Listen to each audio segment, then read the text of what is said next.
교회를 아는 지식 우병훈 1장 삼위일체적 교회. 성경은 처음부터 끝까지 하나님의 사역으로 이루어져 있습니다. 창조부터 시작해서 종말의 심판과 새로운 창조에 이르기까지 모든 과정이 하나님의 사역입니다. 사실상 이 모든 사역은 하나님의 백성과 무관하지 않습니다. 그렇기 때문에 성경을 가리켜 하나님의 백성인 교회에 관한 이야기라고도 부를 수 있습니다. 실제로 성경은 20개가 넘는 비유와 상징으로 교회를 매우 강조합니다. 교회를 하나님의 백성, 하나님의 자녀, 하나님의 양떼, 하나님의 밭, 하나님의 집, 하나님의 가족, 하나님의 성전, 하나님의 이스라엘, 하나님의 눈동자, 하나님의 작품, 하나님의 분깃과 기업, 하나님의 특별 소유, 그리스도의 신부, 그리스도의 몸, 선한 목자의 양떼, 성령 안에서 거하실 하나님의 처소, 성령의 전, 진리의 기둥과 터, 만물을 충만케 하시는 자의 충만, 하나의 새로운 사람, 거룩한 성, 새 예루살렘으로 묘사합니다. 성경에 나오는 교회에 대한 가르침은 모두 우리에게 큰 소망을 주는 가르침들입니다. 에베소서 3장 10절을 보면 이제 교회로 말미암아 하늘에 있는 통치자들과 권세들에게 하나님의 각종 지혜를 알게 하신다는 말씀이 나옵니다. 교회는 하늘에 있는 천사들에게도 놀라운 지혜를 보여줄 수 있는 하나님의 계획이라는 의미입니다. 그런데 오늘날의 많은 교회가 이런 진리를 망각하고 있습니다. 기억상실증에 걸린 공주처럼 자신의 신부를 망각한 채 교회답지 못한 삶을 살아가고 있습니다. 이럴 때 우리는 교회의 근본을 다시 생각하지 않을 수 없습니다. 성경에 나오는 교회에 대한 풍부한 가르침을 정리하는 방식은 여러 가지가 있습니다. 그중 성부, 성자, 성령 하나님의 사역이라는 삼위일체적 관점에서 살펴볼 때 전체를 가장 잘 정리할 수 있습니다. 성경은 성부, 성자, 성령, 곧 삼위 하나님과 교회를 연결하여 아래와 같이 표현합니다. 첫째는 성부 하나님께서 택하신 백성인 교회라는 가르침입니다. 둘째는 성자 예수님의 몸된 교회라는 가르침입니다. 셋째는 성령 하나님의 성전인 교회라는 가르침입니다. 한 가지 기억할 것은 성경에 나오는 교회에 대한 가르침을 성부, 성자, 성령이라는 순서로 다룰 때 새 위격의 사역을 절대 분리해서는 안 된다는 사실입니다. 아우구스티누스의 가르침처럼 하나님의 외적 사역은 분리되지 않기 때문입니다.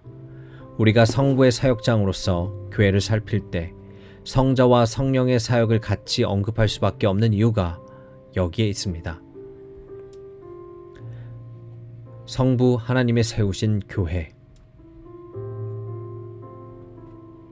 찬송하리로다. 하나님 곧 우리 주 예수 그리스도의 아버지께서 그리스도 안에서 하늘에 속한 모든 신령한 복을 우리에게 주시되 곧 창세 전에 그리스도 안에서 우리를 택하사 우리로 사랑 안에서 그 앞에 거룩하고 흠이 없게 하시려고 그 기쁘신 뜻대로 우리를 예정하사 예수 그리스도로 말미암아 자기의 아들들이 되게 하셨으니 이는 그가 사랑하시는 자 안에서 우리에게 거저 주시는 바 그의 은혜의 영광을 찬송하게 하려는 것이라.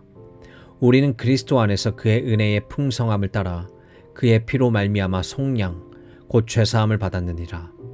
이는 그가 모든 지혜와 총명을 우리에게 넘치게 하사 그 뜻의 비밀을 우리에게 알리신 것이요 그의 기뻐하심을 따라 그리스도 안에서 때가 찬 경륜을 위하여 예정하신 것이니 하늘에 있는 것이나 땅에 있는 것이 다 그리스도 안에서 통일되게 하려 하심이라.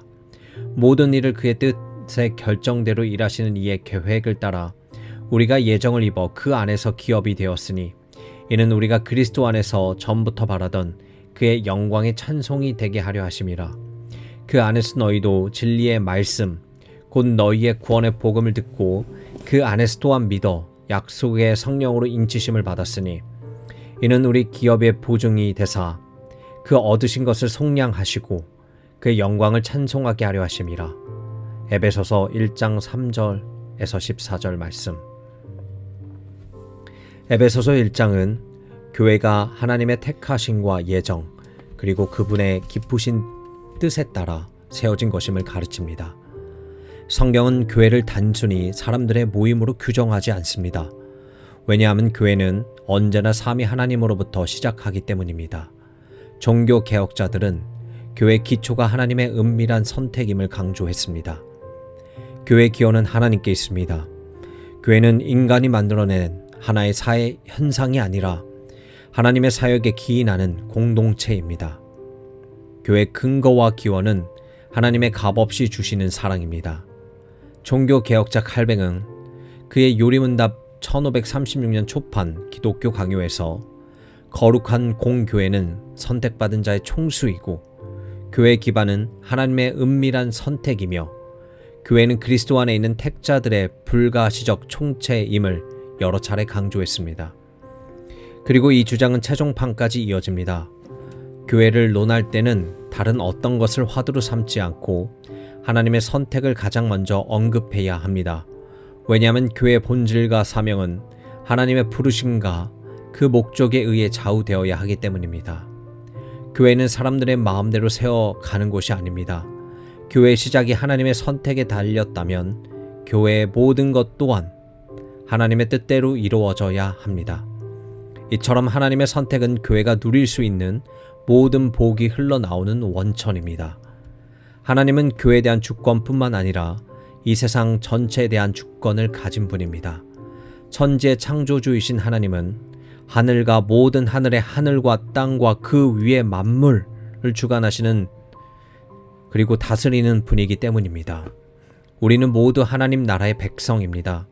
하나님 나라는 하나님의 주권적, 포괄적, 역동적, 종말론적 통치를 뜻합니다. 그분의 나라가 주권적인 이유는 하나님만이 정적 주권을 가지고 절대적으로 통치하시기 때문입니다. 포괄적인 이유는 전 우주에 보이는 세계와 보이지 않는 세계에 영향을 미치기 때문입니다.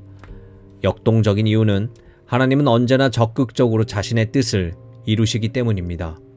종말론적인 이유는 하나님의 통치가 종말의 시대인 지금 예수 그리스도의 인격과 사역 안에서 이 땅에 이미 임했기 때문입니다. 따라서 우리는 교회의 기초를 하나님의 절대 주권과 통치에 정초시켜야 합니다. 그럴 때에야 우리는 교회를 세우는 일이 하나님의 일하심이라는 것을 깨닫고 이 사역에 보다 건전한 정서와 태도로 임하게 될 것입니다.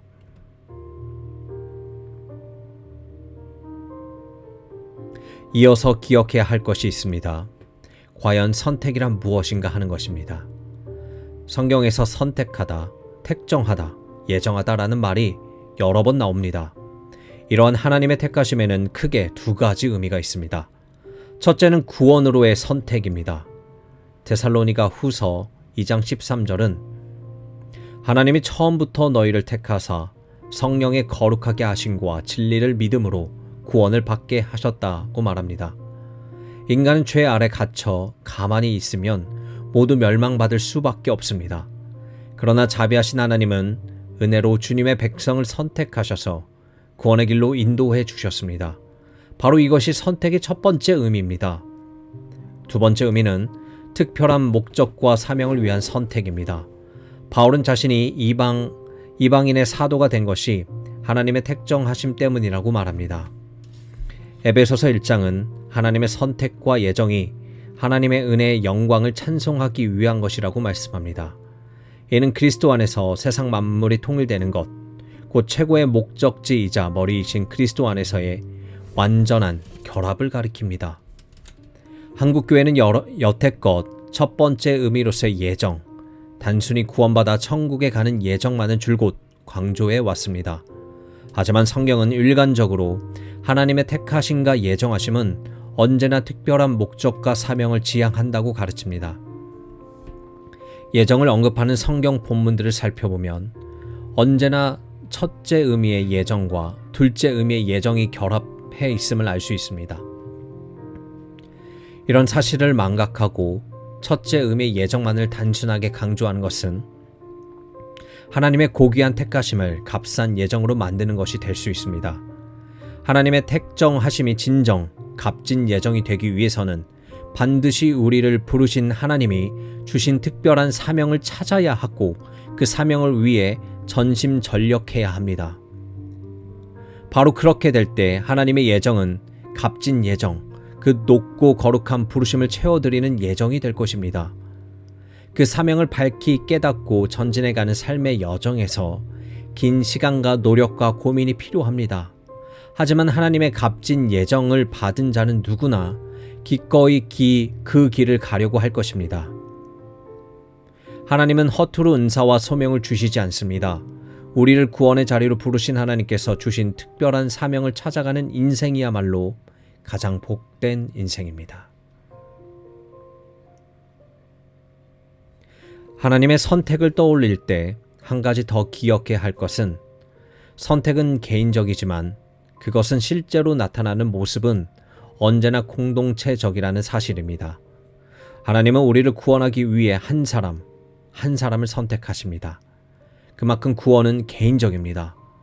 부모가 선택받았다고 해서 자식이 자연스럽게 선택받는다는지, 아내가 선택받았다고 하여 남편도 덤으로 선택받는 그런 일은 없습니다. 하지만 선택받은 백성은 반드시 교회를 이루어 살아가야 합니다. 그래서 어떤 경우에는 하나님의 택하심을 공동체적으로 표현하기도 합니다. 하나님은 이스라엘 백성을 다 함께 택하셨습니다. 교회를 선택하는 분은 오직 하나님이십니다. 그분은 사람들의 활동을 이용하십니다. 여기에 지역교회인 가시적교회 활동이 나옵니다. 성경을 보면 하나님께서 자기 백성을 부르시고 구원의 약속을 체결하는 장면이 많이 나옵니다. 노아 아브람과 야곱과 모세와 훗날 다윗에게 그렇게 하셨습니다. 이렇게 하나님께서 자기 백성을 불러 약속과 사명을 주시는 것을 언약이라고 합니다. 하나님의 예정은 영원 전에 일어난 일입니다. 그런데 이 예정은 실제로 시간과 역사 속에서 언약을 통해 실현됩니다.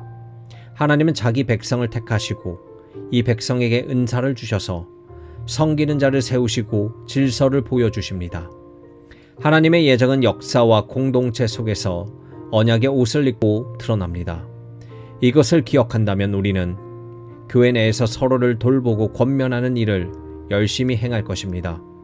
구원으로서의 예정은 개인적이지만 그것은 실제로 나타나는 구원의 언약은 언제나 공동체적이었습니다. 우리가 교회 성숙과 발전을 위해 애쓸 때 하나님은 그 수고를 사용하셔서 하나님의 예정을 이 땅 가운데 실현하십니다. 우리가 한 영혼을 구원을 위해 노력하고 교회 내 한 영혼을 사랑하고 섬기기 위해 몸부림칠 때 우리는 하나님의 언약을 믿으며 행하는 것입니다. 이는 성도의 사회생활에도 적용할 수 있습니다. 언약은 한 성도에게 속한 모든 것, 그의 가정, 재물과 소유, 영향력과 권세, 직분과 직업, 지성과 마음, 학문과 예술, 사회와 국가 안에서 실현됩니다. 나만 홀라요 선택받았다고 만족할 것이 아니라 내가 속한 직장과 학교, 일터와 삶의 모든 자리가 언약 백성의 선한 영향력이 발휘하는 장소임을 기억해야 합니다. 하나님이 한 사람을 구원하신 다음 즉시로 그를 데려가지 않고 이 땅에 남겨두신 까닭이 있습니다. 그로 인하여 이 땅과 사회, 국가와 세계 전체가 선한 영향을 받도록 하기 위함입니다. 우리가 이 땅 가운데 하나님의 선택을 받은 자로서, 언약 백성으로서, 하나님의 자비와 은혜를 받은 자로서 이 세상 전체를 떠받들고 살아가도록 하기 위함입니다. 이런 일을 깊이 묵상하다 보면 공동체의 소중함을 벅찬 감격과 함께 깨닫게 됩니다. 우리는 성부 하나님과 교회를 생각할 때 떠올릴 수 있는 또 하나의 이미지는 어머니로서의 교회입니다. 교부 키프리아누스는 교회를 어머니로 모시지 않는 자는 하나님을 아버지로 모실 수 없다고 했습니다. 칼뱅 기독교 강요에서 교회론을 다루는 첫 부분을 통해 하나님의 아버지가 되는 사람에게는 교회가 어머니가 되어야 한다고 주장했습니다. 어머니로서의 교회라는 말에는 성경적 근거가 있습니다. 갈라디아서 4장 26절에서 사도 바울은 오직 위에 있는 예루살렘은 자유자니 곧 우리 어머니라고 말합니다. 교회를 어머니로 표현한 것입니다. 바울은 갈라디아서 4장 19절에서 자신이 교회를 위해 어머니처럼 해산하는 수고를 한다고 고백합니다. 어머니로서의 교회는 말씀으로 성도들을 낳을 뿐 아니라 그들이 그리스도의 형상에 이르기까지 자라나도록 돕는 역할을 합니다. 또한 요한계시록 12장을 보면 한 여자와 아이가 나옵니다. 여자는 교회를 표상하고 아이는 예수 그리스도를 상징합니다. 5절에 이런 내용이 나옵니다. 여자가 아들을 낳으니 이는 장차 철장으로 만국을 다스릴 남자라. 그 아이를 하나님 앞에 그 보좌 앞으로 올려가더라.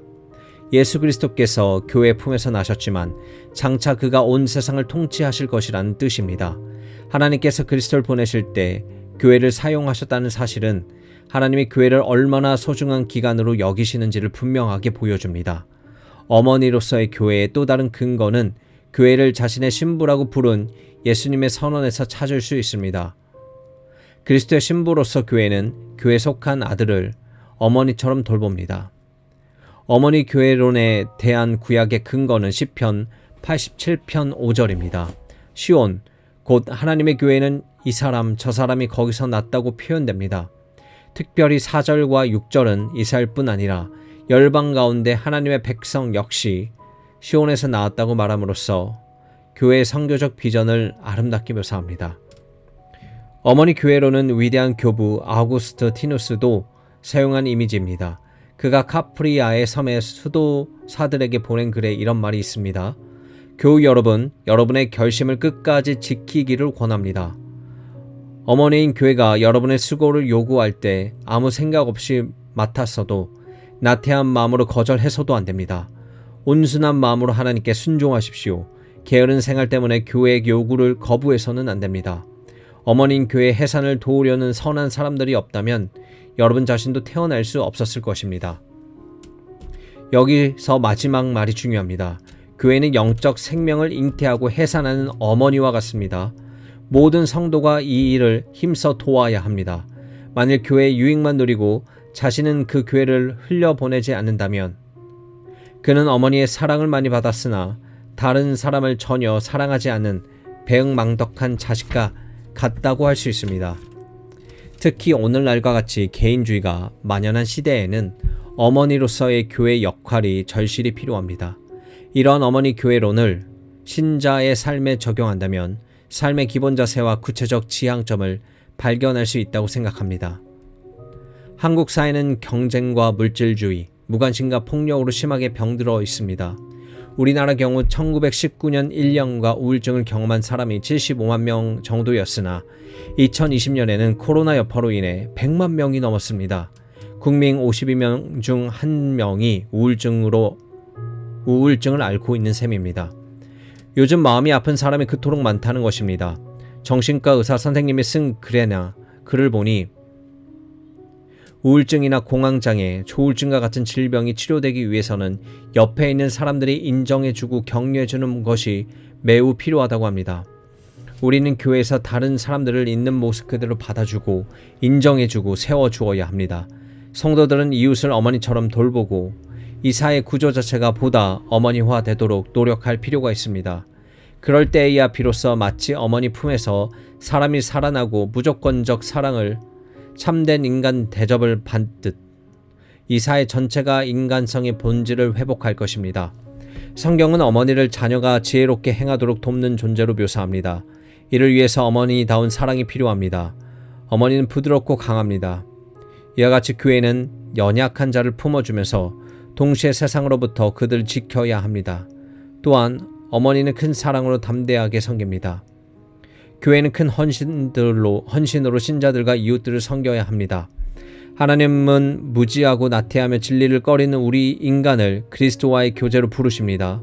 그 교제 안에 머물 수 있도록 어머니인 교회를 통해 우리를 돌보십니다. 하나님은 교회의 질서의 창설자이시기 때문에 자신의 임재가 그분의 정해진 제도 안에서 나타나도록 뜻하셨습니다. 그렇게 어머니의 품과 같은 교회는 그리스도와 우리의 만남의 광장이요 계시하시는 성령님의 활동 장소입니다.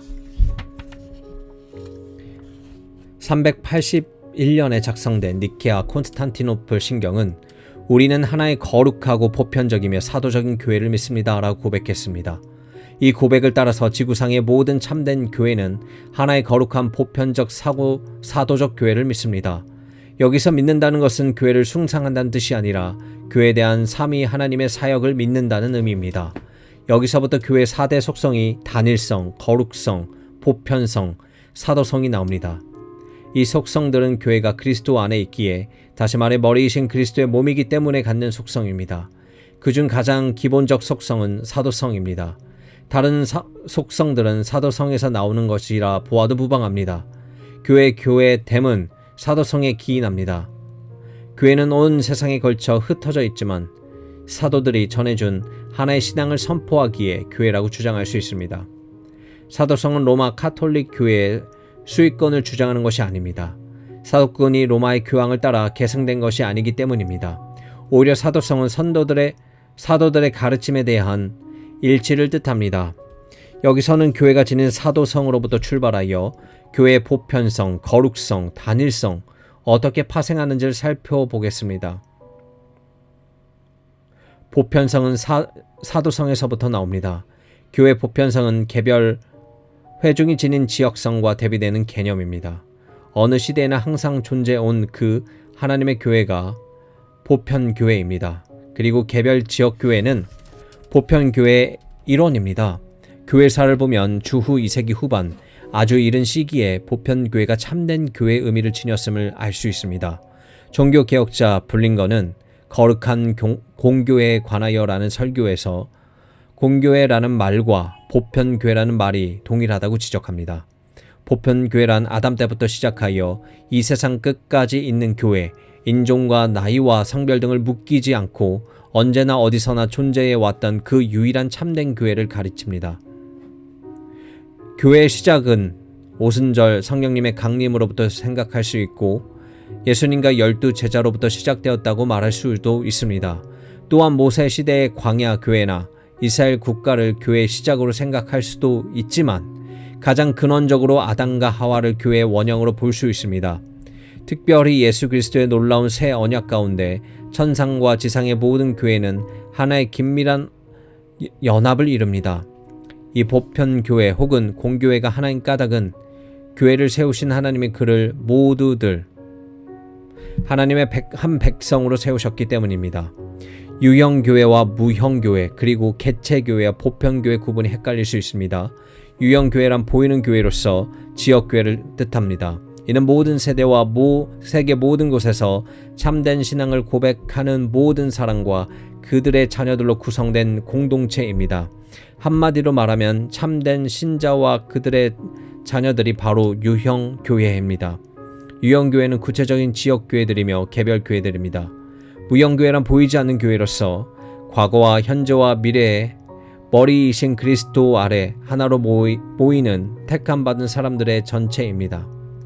한마디로 택자들의 총수가 바로 무형교회입니다. 히브리서 기자는 12장 23절에 하늘에 기록된 장자들의 모임과 교회와 만민의 심판자이신 하나님과 및 온전하게 된 의인 영들과 라고 썼습니다. 이것이 무형교회에 대한 성경적 근거입니다. 또한 신약의 교회를 가리켜 아브라함의 자손으로 보는 것이 역시 보편교회 무형교회와 개념이 없다면 온전히 이해하기 힘들 것입니다. 칼뱅에 따르면 우리는 비가시적 교회를 오직 하나님만이 식별하신다고 믿어야 하듯 사람들의 견지에서 교회라 불리는 유형교회와의 교제를 돈독하게 하고 존중하라는 명령을 하나님으로부터 받았습니다. 보편교회는 정확한 위치와 장소를 말할 수 없다는 점에서 무형교회라 볼 수 있습니다. 보편교회나 공교회라는 용어는 교회의 특징 중 보편성이라는 측면을 강조합니다. 어떤 특수한 성격의 교회가 아니라 모든 교회가 가지고 있어야 하는 보편적 성격을 지닌 교회가 바로 보편교회입니다. 사실 모든 교회는 보편교회 특징을 반드시 지니고 있어야 하고 그런 의미에서 보편교회 일원이어야 합니다. 반드시 무형교회란 용어는 그것이 보이지 않는 투성인 비가시성을 강조합니다. 거룩성도 역시 사도성에서부터 나옵니다. 거룩한 교회는 사도 가르침을 따르는 순수한 교회입니다. 교회가 거룩한 이유는 교회를 이루고 있는 그리스도인 한 사람이 거룩하기 때문입니다. 얼핏 생각하면 교회가 거룩하기에 그 안에 속한 신자가 거룩한 것처럼 보이지만 실제 성경의 가르침에 따르면 거룩한 신자들로 인해 교회를 거룩하다고 지칭하는 것입니다. 거룩의 의미가 무엇일까요?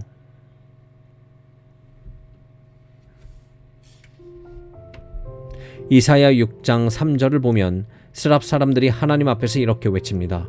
서로 불러 이르되 거룩하다 거룩하다 거룩하다 당군의 여호와여 그의 영광이 온 땅에 충만하도다 하더라. 이 구절에서 거룩은 영광과 밀접한 관련이 있습니다. 따라서 거룩이란 하나님의 영광스러운 하나님 자신을 뜻합니다. 구약 성경은 카도시 이스라엘이라고 해서 하나님을 이스라엘의 거룩한 자라고 표현합니다.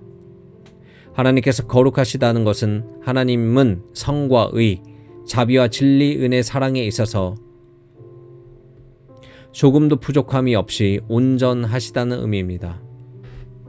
하나님은 이 모든 속성과 상품에 있어서 무한한 분이며 이 모든 속성은 하나님 안에서 조화를 이루어 굳건하게 연합해 있습니다. 거룩하신 하나님은 창조주와 거룩하신 역사 속에서 자신의 거룩성을 드러내실 때 무엇보다 하나님은 하나님의 백성에게 거룩을 명령하십니다. 마태복음 5장 48절, 베드로전서 11장 15절에서 16절은 하나님을 온전하신 분, 거룩한 이로 묘사합니다. 그 하나님의 거룩을 명령하십니다. 따라서 교회가 거룩하다는 것은 구원받은 하나님의 자녀들이 온전하신 하나님을 본받아 성과의, 자비와 진리, 은혜와 사랑에 있어서 온전해지는 것을 뜻합니다. 물론 우리는 이 땅에서 하나님처럼 온전해질 수 없습니다. 심지어 우리는 저 천국에서도 하나님처럼 무한한 거룩한 존재가 될 수 없습니다. 이것이 바로 창조주이신 하나님과 우리 인간 사이의 질적 차이입니다. 그래서 우리는 하나님을 본받아 조금씩 거룩해질 수 있습니다. 이를 신학에서는 성화의 과정이라고 부릅니다. 예수님을 믿고 이미 의롭다 함을 받은 성도가 이제 실제 삶 속에서 점점 거룩해지는 과정을 뜻합니다. 그리고 우리는 저 영원한 천국에서 성화의 완성을 맛보게 될 것입니다. 마지막으로 단일성 역시 사도성에 기인합니다. 이 지구상에 살고 있으며 앞으로 살아갈 사람들 가운데 성부, 성자, 성령 하나님에 대한 동일한 사도적 신앙 고백을 가진 모든 사람을 한 교회로 여길 수 있습니다. 구체적으로 교회와 모습은 지역교회나 교파의 모습으로 나타나지만 하나님의 선택과 구원 그리고 언약이라는 관점에서 본다면 지상의 모든 교회는 하나입니다. 교회가 하나라고 고백하기 위해서는 우리의 신앙이 필요합니다. 실제로 지구상의 교회가 상당히 분열되어 있기 때문에 하지만 한 분 하나님에 대한 참된 믿음을 가진 사람들은 하나의 교환에 대해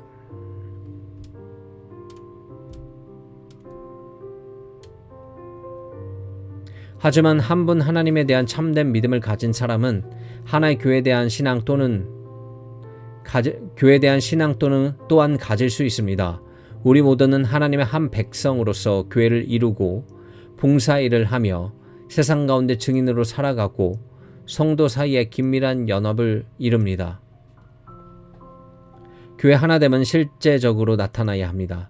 자기 교회만 챙기는 이기주의 교회관이 한국 교회를 심히 병들게 했습니다.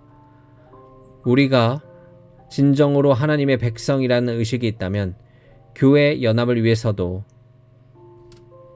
또한 연약한 교회를 돌보는 일을 위해서도 선교지의 교회를 위한 사역에도 부단히 힘쓸 것입니다. 하나님의 한 백성인 교회는 하나이기 때문입니다. 교회에서 이런 통일성과 연합성을 동시에 경험한 신자야말로 우리 사회를 도울 수 있습니다. 병목 갈등을 막고 사는 한국인의 정치 현실에 교회가 대안을 제시하려면 통일성과 연합성을 비밀로 전달해 줄 필요가 있습니다.